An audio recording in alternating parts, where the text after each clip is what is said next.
But you don't know it's not Narayan coming in your house to test you. So you take care of guests as God. Krishna entertained Durvasa Rishi with that type of faith.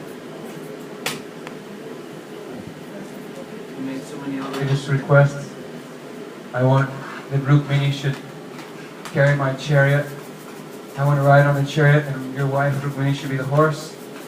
And he whipped her with the stick, go, go, go, to the middle of the streets. And he said, I want sweet rice at 1 o'clock in the morning. And Krishna said, okay. Made sweet rice. He said, no, I don't want to eat it. I want you to wear it all over your body, head to toe. Krishna thought, okay, guest is God. Actually, Krishna's God. But following the custom, and he took that sweet rice and he covered himself head to toe. Showing by example, guest is God. So guests, tonight, one guest has come, and his outrageous demand is everything in the kitchen should stop. Especially the fan and all sounds, and the kitchen sevaks should listen without doing anything else. This is the last one. I have to put it in the freezer. Srila Gurudev and Keshavji Goriman in the old school used to give Harikatha 4 or 5 times a day. And every time you had to stop everything. Stop everything and come in here. One time there were 2 sisters, Mary and Martha. And then Gurudev, Jesus, came to the house. And Martha was in the kitchen doing all the work, and Mary was just sitting at Jesus' feet. And Martha came all splattered, covered with powder and sauce and everything. And she said, hey look, this girl, she's just sitting. We have so many guests have come. When Gurudev comes, it means the whole entourage. So many guests were there, we had to cook. Said, look at this lazy girl, she's just sitting and not helping in the kitchen. Jesus said, no, she's doing the right thing. So all the saints are telling us, teaching us, most important priority in our life is Harikatha. Every day we get to cook. Every day we get to do Thakurji Seva, bathe the deities, whatever, you can do anytime. Harikatha, you don't get everything. Harikatha is, there's a story in the Bible of a donkey giving good advice. Somebody was riding on a donkey, and suddenly the Lord inspired that donkey, turned around and started, who do you think you are kicking me? You think I'm an animal? But look at you, look how you're living your life. So even from the mouth of a donkey, if God so desires, some wisdom can come for us. So something could happen tonight, just because Harikatha is happening, even though I'm not qualified. Hare Krishna.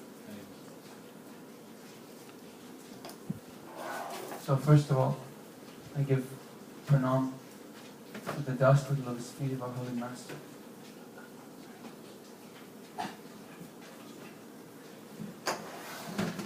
Paramaradhati Srila Guru Pada Padma Nittya Rupa Krishna Vishnu Pad Ashtotarata Shri Srila Bhakti Vedanta Narayana Goswami Vigacharya Thakur Srila Gurudev. My same, non-different Shiksha Gurudev, I offer my pranams in the dust of the Lord's feet.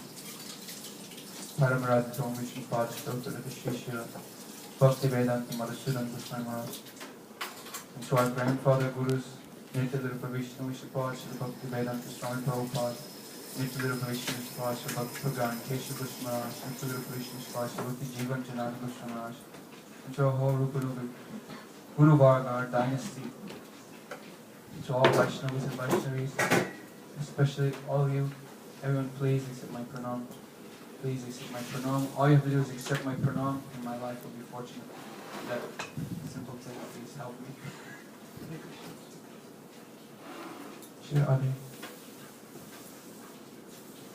So we're talking about Yogamaya, which is kind of a presumptuous subject matter to speak about. She bewilders even the Supreme Lord, and she bewilders the entire universe. She bewilders everyone. She controls everyone. How will we catch a hold of her with our little mouth and our little logic? We won't, but we'll please her like a finger pointing at the moon. This finger and the moon there's a big difference, and far, far away. So our language in this world, our brain in this world is limited by time and space. But just to point our faith, to point the tenderness of our heart in the direction of Bhagavan and his associates, Shakti, and Yogamaya, we get together and speak and listen.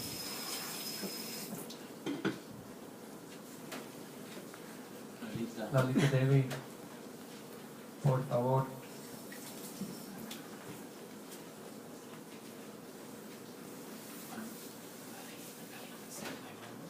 So,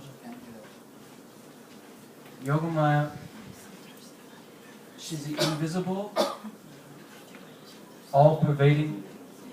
Yogamaya she's the intelligent, deliberate grace that guides our spiritual life. That grace, that mercy, which unfolds our spiritual journey, that grace is alive. Is intelligent, is deliberate, is conspiring ingeniously, and that's Yogamaya. She is the grace, the good fortune, the auspiciousness in our spiritual life. It's a person. She's Yogamaya. She's invisible to us. She's all-pervading. She's inside. She's outside. She's everywhere. But she's someone. She's the one who's guiding our spiritual life. And her mercy, if she is the grace of God, then her full mercy is the mercy of Krishna, the mercy of Radharani, the mercy of our Guru Parampara, the mercy of Gaur Nitai, the mercy of Yogamaya. What is mercy? The condensed full mercy is Sadhu Sangha and Hari Katha. That's like the pinnacle compression point. Where, you know, there's moisture in the air. If you have a glass of cold water, you can see it. It catches that where the moisture in the air touches the glass, it beads up. It condenses, and you can touch it. You can paint your tilak with it, which is you can't touch. So grace is everywhere, but when grace becomes condensed, compressed, manifest, tangible, that's called Sadhu Sangha. Sadhu Sangha, the essence of Sadhu Sangha is Hari Katha. What's inside of the sadhu, that essence of the sadhu comes out in the form of Hari Katha. Something invisible becomes manifest as a person, and something invisible inside of that person becomes manifest in the form of words.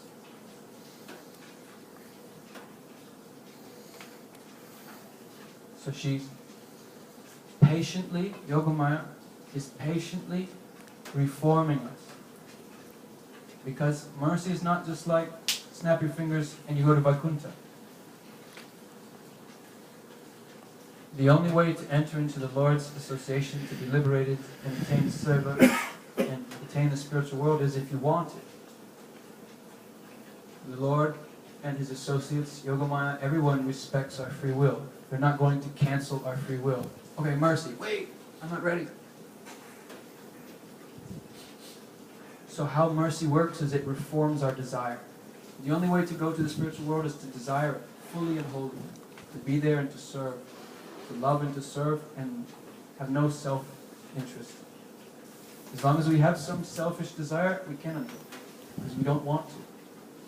Even we're praying, give me mercy, but we're holding on to it. They're not going to disturb our free will. But they'll reform it. So Yogamaya in the form of Sadhu Sangha and Hari Katha, she reforms our desire.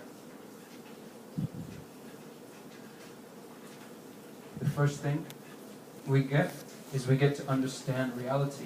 The first Hari Katha that we get, we meet someone on the street, they tell us something, they give us a book, or anyhow, we go to the temple, or somehow we meet with the devotees and they start telling us all this crazy stuff about the universe. You're not the body or the soul, and you transfer womb to womb, there's a transmigration. You've been a duck, you've been this, you've been a demigod. According to your choices, you're going around, and we get opened up by that. We get another perspective of life. When we have knowledge, there's a natural detachment that comes. You can't have the same faith in making money and sense gratification when you know that death is going to take everything away that you collect. So the first installment of Yogamaya's grace in her reformation of our desires to teach us what reality is. We get some Sambandha Tattva. What is this world? What is God. What am I? What is the soul? How does it all fit together? Some detachment comes. We don't have the same pastimes of unmitigated nonsense that we used to have before we were tuned in. By her grace, we continue to get sadhusanga, and we learn how to be proactive about our spiritual development. From sadhus, we learn about bhajana kriya. What are the activities of bhajan? How to chant the holy name, how to study Bhagavatam, how to do pranam with the left side of your body, not the right side of your body, how to circumnavigate in this direction. We learn the science of how to proactively participate in our spiritual evolution. And with that bhajana kriya, as soon as we start practicing that kriya, those activities of bhajan, devotional service, that automatically begins our anartha-nibriti. And we mentioned that the soul is the eternal servant of Krishna. Krishna is all attractive.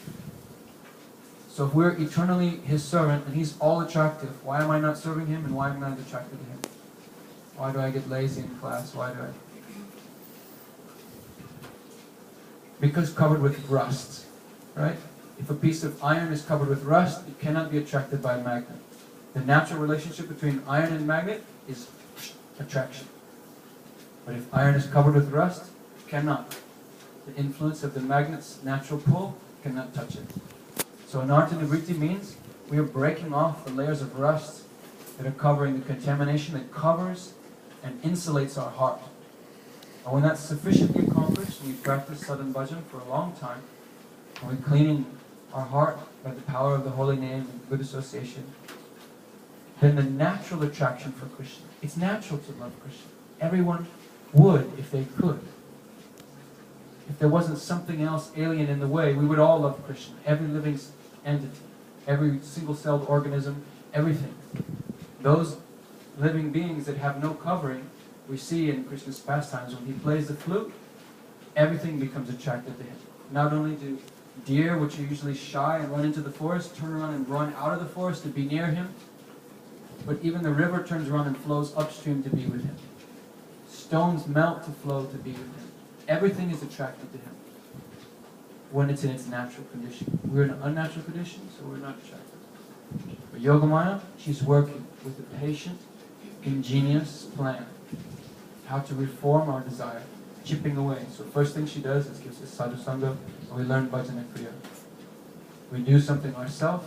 Slowly, slowly we get a little more interest. If we do that little bit that we've got, the little bit that we learn, if we do it properly, then we'll get more taste and more desire. If we don't do the little bit that we learn, Hare Krishna, chant 16 rounds, if we don't even do that, we will not increase. We won't chip away the iron, our attraction will not increase, we'll stay in the same place or sink backwards. But if one little piece of knowledge we have about what we can do for ourselves in spiritual life, one little thing we practice properly, definitely our taste will increase. Definitely we will go forward. We'll feel the wind in our hair, the momentum of our growth. So installments. So when we practice what we've gotten from Yogamaya, through sadhusanga, through harikatha, that knowledge, we apply that sacred knowledge, over time, chipping away the covering, the rust of our anarthas, when we come to the stage of nishta, we become fixed in our atma tattva, in our sense of self as spirit. From that time, when we hear harikatha, we're continuing to get harikatha through the whole process. And when we hear harikatha at that time, it begins to pull us, to attract us. We get a taste of relationship. And that time, Yogamaya's mercy takes on a whole other thing. When the heart has been cleansed and has awakened a relationship with Krishna, and then hears harikatha about Krishna's pastimes with his associates, greed awakens. I don't care for anything in the world but to be with him, who's my everything. The only thing I ever wanted, always, even though I didn't know it, was Krishna. The only thing that I care about in the world, I don't care what anybody thinks, I don't care if the world burns down. I don't care about anything but going to him who's my eternal beloved, my best friend, my everything, my only thing. That greed awakens. Yogamaya, who is the Lord's Lila Shakti, manifests in the form of sound from the mouth of the Vaishnava, in the form of Lila Katha. By that Lila Katha, she continues to nurture that desire to reform and now feed that desire, fan it into a huge, massive bonfire of greed.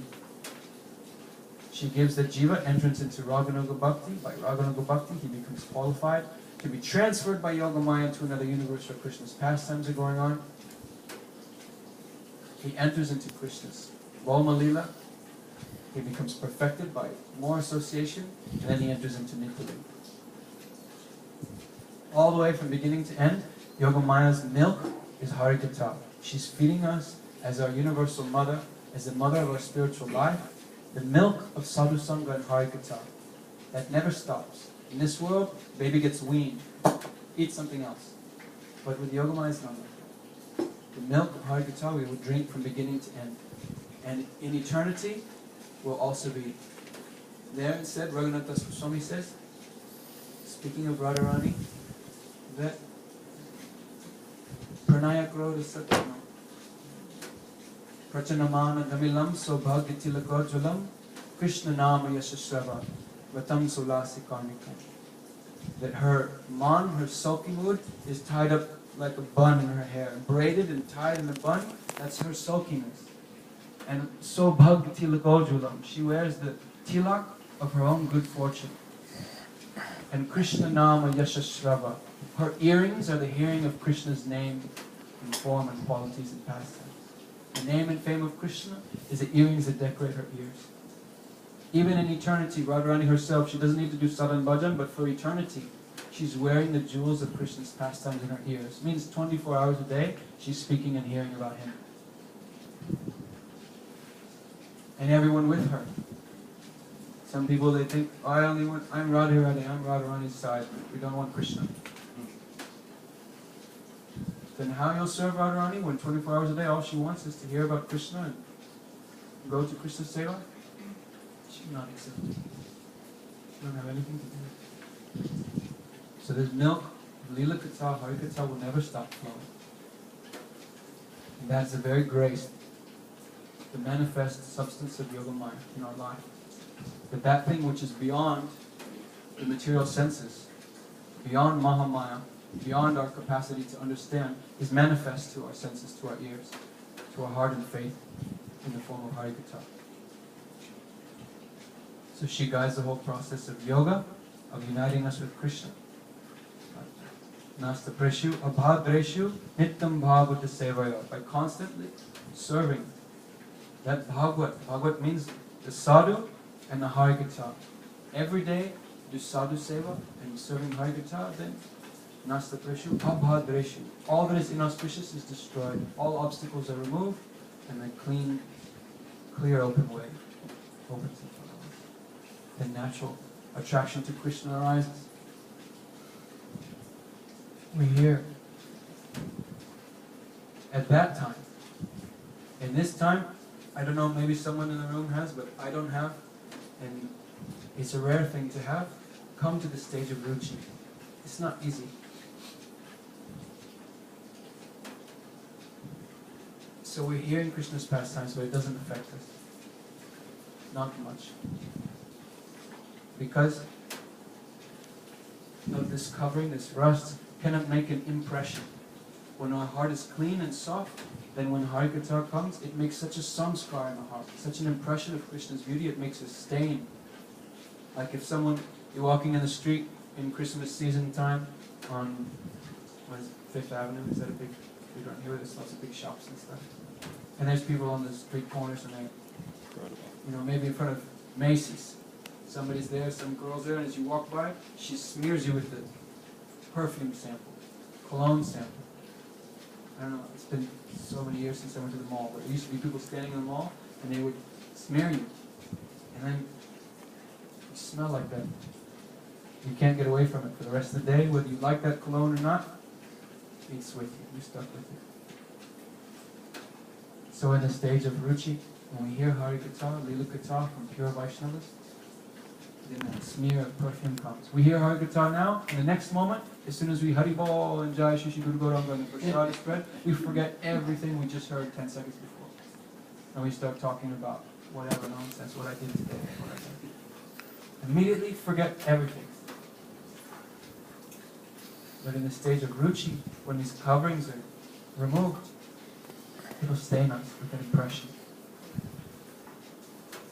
It adds something to us that accumulates, and then we remember that thing that we heard, and that's called bhajan.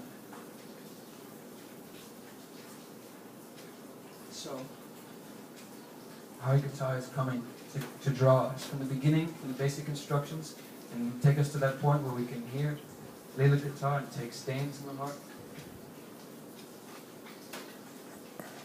We hear from Bhagavatam how Krishna, in the rainy season, with his sakras, they're going for cow herding with the cows and calves, but suddenly so much rain comes and they're stuck far away from home. So they go under a banyan tree, or sometimes in a big, big old tree in the forest. It's hollow inside, and Krishna and his sakras, they stuff themselves in the tree. And inside there, under their blankets, while it's raining outside, it's a sweet atmosphere. Rain falling, sweet air, and stuck inside the tree, they're eating radishes. These long mooli, long white roots.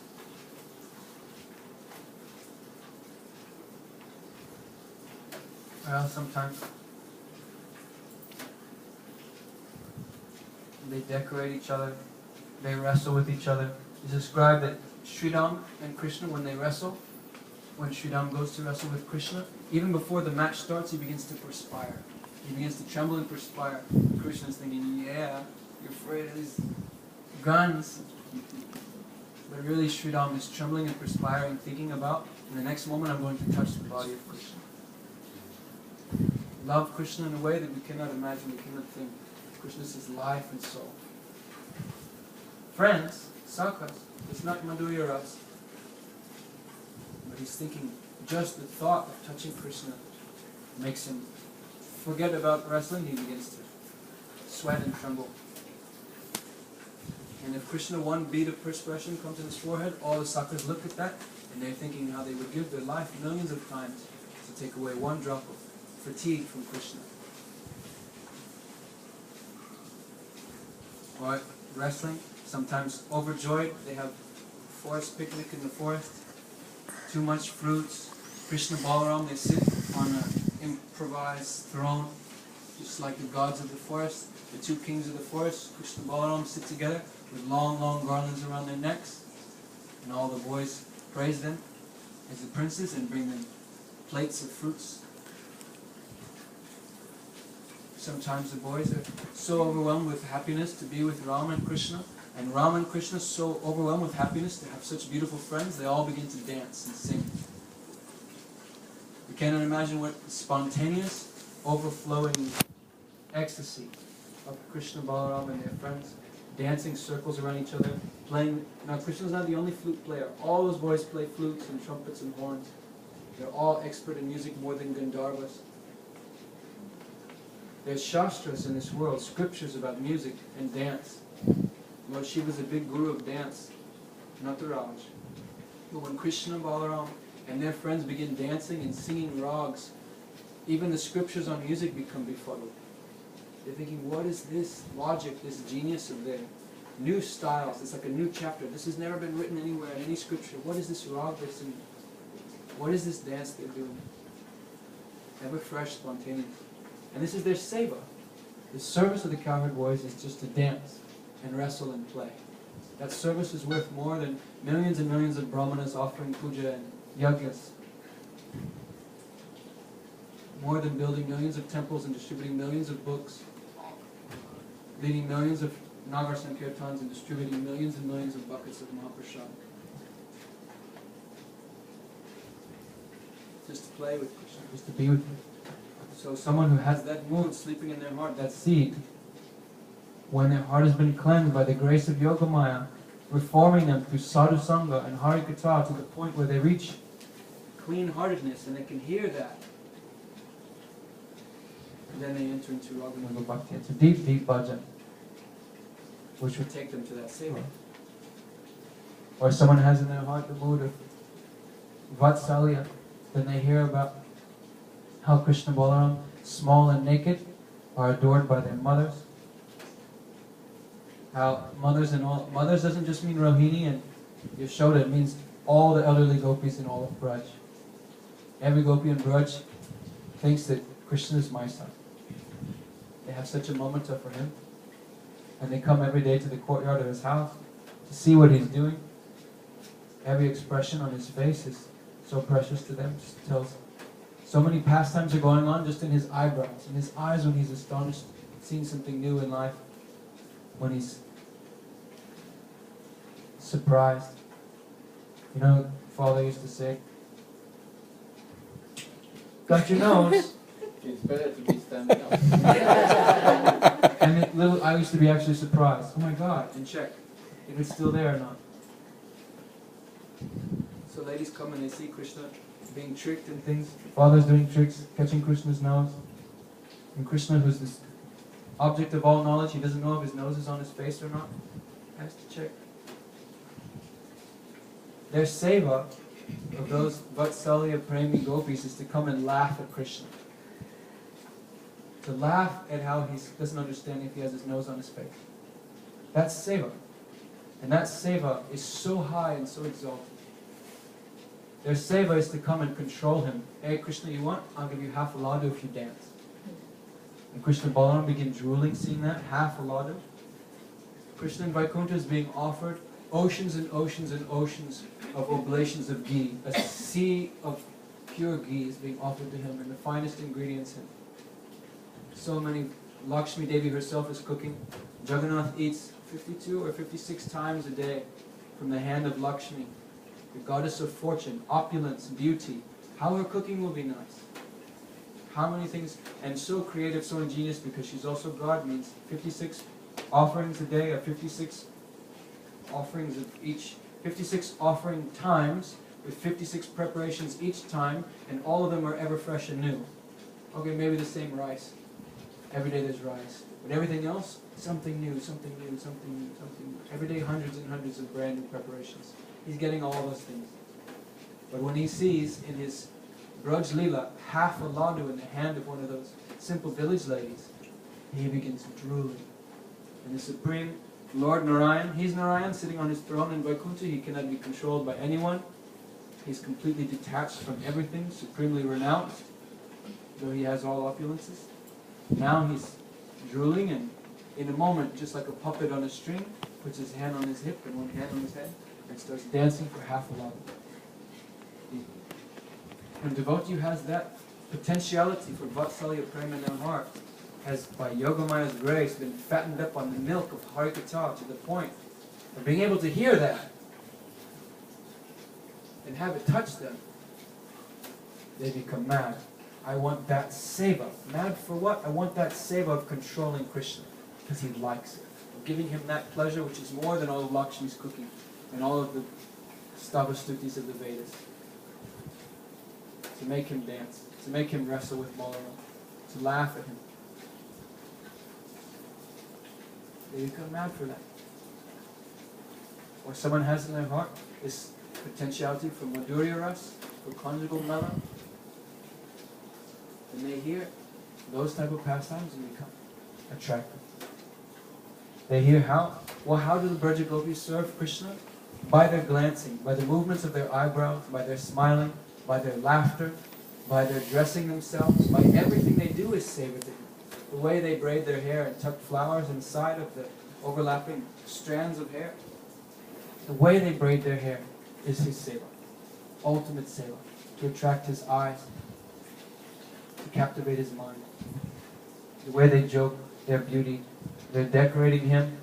After midday, Radha Krishna and everyone's swimming in Radha Kund and come out and they freshly decorate him with fresh clothes. This type of seva. Those who have that mood in their heart, they become mad when they hear about that. I have to go there, I have to serve like that. They hear especially about dasis, maidservants of Radharani, highest type of position, who's fortunate to have that thing in their heart. They hear how Radharani, she has a blessing from Durvasa Rishi. Her cooking is very, very magical, so sweet, so full of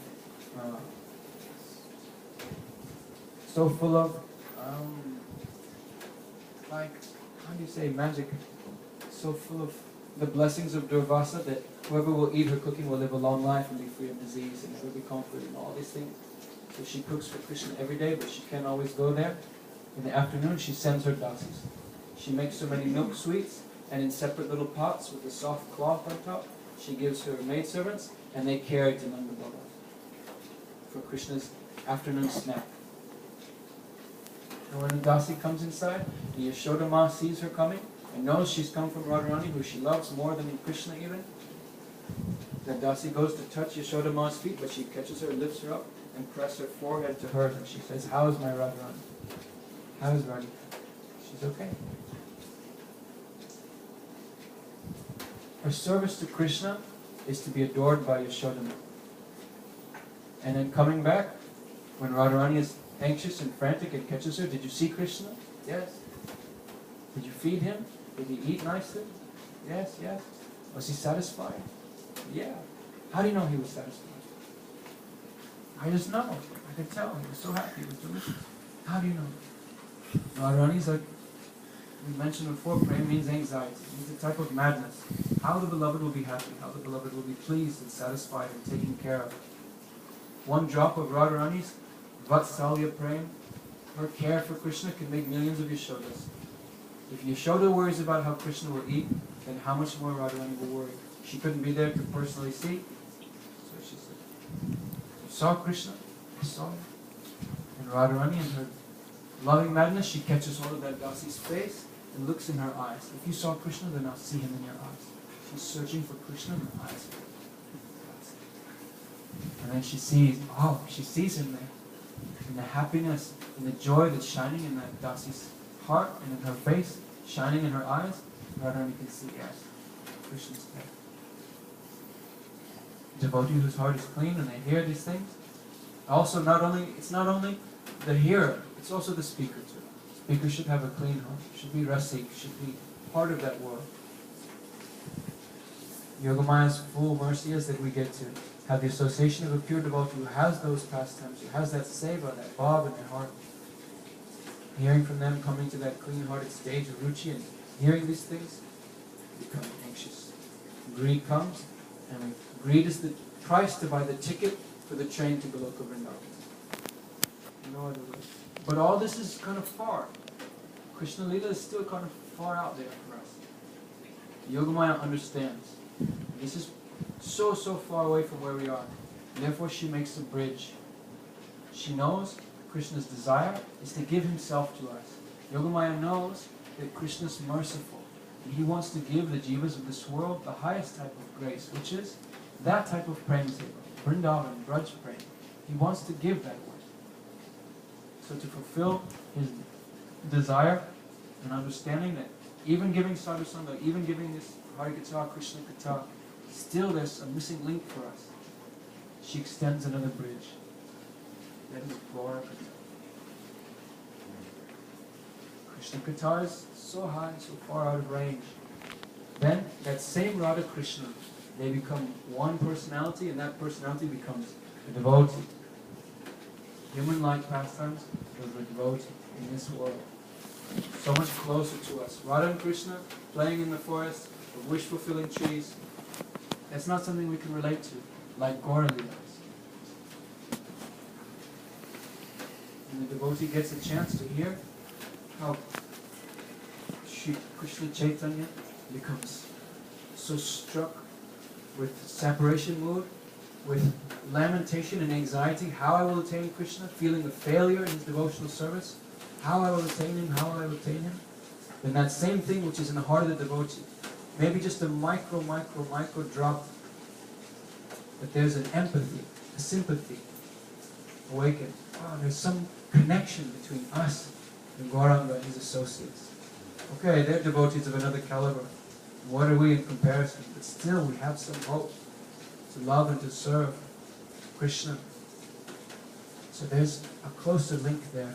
And when we hear about the relationships, because always Lila Katha means relationship. Lila, Krishna Lila, Gaura Lila. And in Lila means only one thing, which is interactions, relationships. There's no such thing as Krishna doing pastimes by himself. Lila means the exchange of ras, the exchange of mellows between devotee and devotee. So when we hear about Gauranga Mahaprabhu and his affection for his associates, and theirs for him, another type of greed can awaken. If we read Chaitanya Bhagavat, Chaitanya Charitamrita, how Gaurasundar, he heard that Pundarik Vidyanidhi had come. And he began crying, Ha Baba, oh Father, Father, Baba. Because in the mood of Radharani, Pundarik Vidyanidhi inside is Rishi Banuraj, and Mahaprabhu in the mood of Radharani is thinking, my father, my father. When Pundarik came finally in the night to the Sankirtan where Mahaprabhu was in Navadvip, and the two of them saw each other, they embraced for 3 hours. Everything stopped, all Sankirtan, everything else stopped, all the devotees were watching. Who is this person who just came to town? No one knew him because he stayed outside and kept to himself. He came in when he entered into Gauranga's circle and people. And the Lord saw him and he saw the Lord. They just crashed into each other and embraced and forgot the world for 3 hours. Such a loving affection between them. When Mahaprabhu would dance in the Sankirtan, he would keep one hand on the shoulder of Narahari Sarakar and one hand on the shoulder of Gadadhar. Day and night, together with his associates. When he met with Nityananda Prabhu for the first time, anyone's heart would crack to hear this from a pure devotee.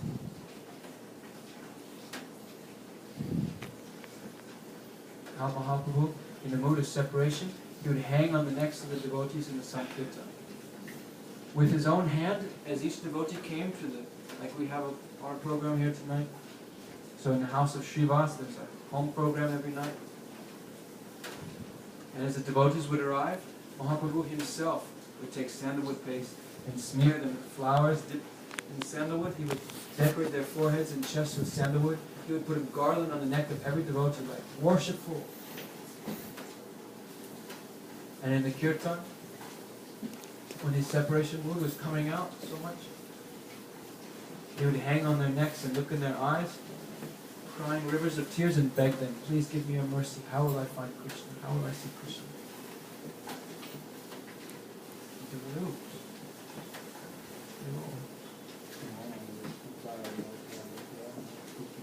I've never seen you on this continent.